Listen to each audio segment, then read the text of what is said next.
Hello and welcome folks, this is Krishnendu. Welcome to my channel. Before we begin, go and subscribe, start following this amazing episode that we're showing you of the Thruxton R. When you talk about the Thruxton R, using superlatives like amazing, incredible, let's forget all of that. Let's look at this beautiful piece of machinery that Triumph has got to us. Yes, it is about almost 2 years old now, but everything about it's very contemporary. I'll give you very small examples. It is 210 kilos, but when you're riding it, the riding geometry is so wonderfully done that you just don't feel the 210 kilos. So I'll just explain to you the suspension in a short while. It's so well set up. Of course, you can fine-tune everything, which is what I want to say, that the Thruxton R, the price finally comes down to the way it has been sprung up. The engine, it shares the same engine as the Monopod, which is also something that we are riding and I'll be bringing to you very shortly. It shares the same engine, but it's not the same specifications. This one gives you almost 90 bhp at about 6,700, almost at the rear wheel.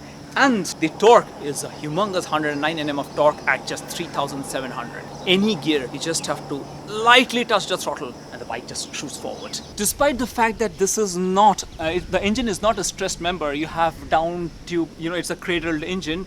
The handling is absolutely spot on. It's fantastic. I mean, round the corners, people even claim that it can keep up with the 954s of the world. When I am riding it, the handling characteristics are absolutely brilliant. Now let me show you a bit of the console. Just come over here.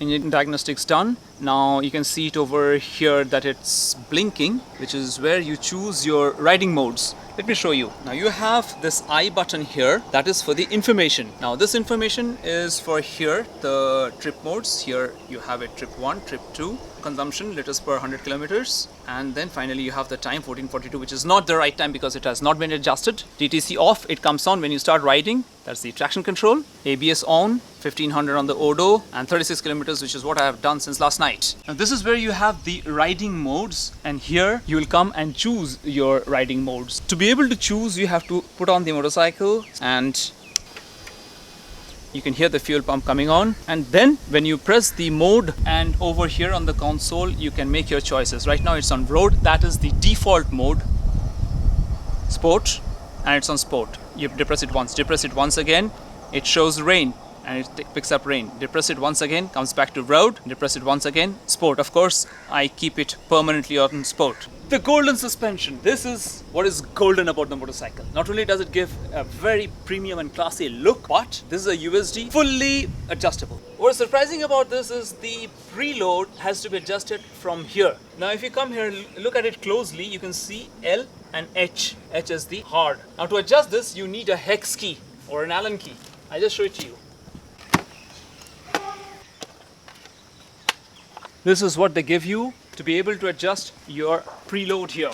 This Allen key, this hex key over here, you put it in here and you cannot hear this, the clicks, you have to feel them. That's 1, 2. Well, it has been slightly softly sprung. I don't want to change it right now because I did it with a lot of care last time and I don't want to lose my count. So this is how you change the preload. For the rebound and compression, I'm just showing it, it's on top. Now for this you need a flat key, which they haven't provided, and it doesn't come on the key like in some other motorcycles. So this is the rebound and this is the compression, as it's very evident from what is written here. Again, set up for Indian roads, which are not as smooth a ride as you have elsewhere internationally. Another beautiful part of this motorcycle, not only in looks but also in its handling characteristic, is the rear all-in suspension, and that is also a three-way setup. Now you'll see over here, this is where you adjust the preload. Now you need 2 C spanners to be able to lock into this. This is at the minimum setting right now. It's at 1, which is perfect for a single ride. As you can see, it's a single seat currently. You can have a custom made seat for rider and pillion, but if you're riding single, this is the best setting anywhere in the world. This thing, when you adjust it, it comes apart like that and becomes a little harder for 2 people sitting on it. Now for the rebound and compression, this is made for the compression. It's written H and S over here, and when you turn it, usually you're supposed to turn extremely to the left and then turn it right about 16 clicks, which you can hear very clearly if you listen to it a little carefully. 1, 2. Well, I'll put it back where I put it. Then you put it back extreme left, then you go 16 counts for single riding on good plain roads for fast riding. But Indian roads, I put it instead of 16, I put it at 6, which is a much softer setting for this motorcycle for single riding. This is for the rebound. You can hear the clicks very clearly. 1, 2, 3. Normally, this is supposed to be turned other way of the compression. I put it back where it was. Now this is supposed to turn 24 times. Again, for Indian conditions, to make it softer, it has been turned just 12 because Indian roads, if you ride this fast, it's a little stiff ride. Let me show you the riding stance. This is how you're sitting on the motorcycle, and when you're actually accelerating, you are even more crouched, and it is quite aggressive. It is like you are actually riding an R motorcycle. It's a race replica. The only thing that you don't have the windshield, which is when you are actually crossing 180 close to 200 kilometers an hour, you do have a lot of wind blast, but it is very aggressive. And this riding stance with the clip-ons here actually gives you the control around the corners, which is what this motorcycle is designed for. We have a 14.5 liter tank here, and if I'm getting an average of 25 kilometers to a liter, which means I'm getting a range of about, you can do the math. I'm not doing the math right now here. Okay, the brakes on this bike are absolutely fabulous. They're fabulous. This is the clutch. The brakes, when you, of course, it is adjustable from here where you want your brakes, and like most other bikes, and when you action the brakes, the bite and the way, the stopping power is fantastic. Okay. Now, because this is an R-oriented bike, contrary to most other, I used to own an R1. I have ridden multiple R1s in my life, multiple, super sports, 10 hours, 14 hours, Hayabusas and all of that, testing all of them. But this has got the best ground clearance. It hasn't touched anywhere so far. Of course, I've not ridden it with the pillion because it's not supposed to be ridden with the pillion. Nevertheless, I've never touched it on any speed breaker. My neighborhood where I'm staying, I've got 2 bad speed breakers. No problems whatsoever.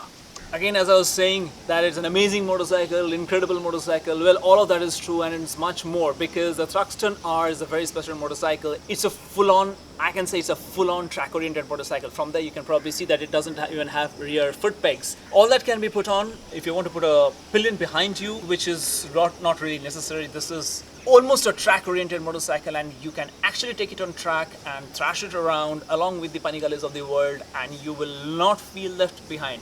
It is true that on a straight line with something like a 10R, it will not be able to catch up, but 0 to 100 is 3 seconds. That's fast. So when you're going around corners, you'll be able to stay alongside with all the other big super bikes that they call the traditional super bikes, but then you have the classic look of a motorcycle which you get here. Fantastic handling, beautiful looks. Yes, it does come at a premium. In India, it's retailing at on road in Delhi for a little less than 14 lakhs. The pricing, I think it's a little aggressive, but so is the motorcycle, and you're going to really enjoy. For the first time I took this motorcycle and I opened the throttle response, the way it pushes you. I even tried the traction control on gravel, completely whacking open the throttle. The engine cuts off the moment it detects the gravel on the ground. Amazing feel, inspiring confidence, super motorcycle. Great job, Triumph. The Thruxton R is really fantastic.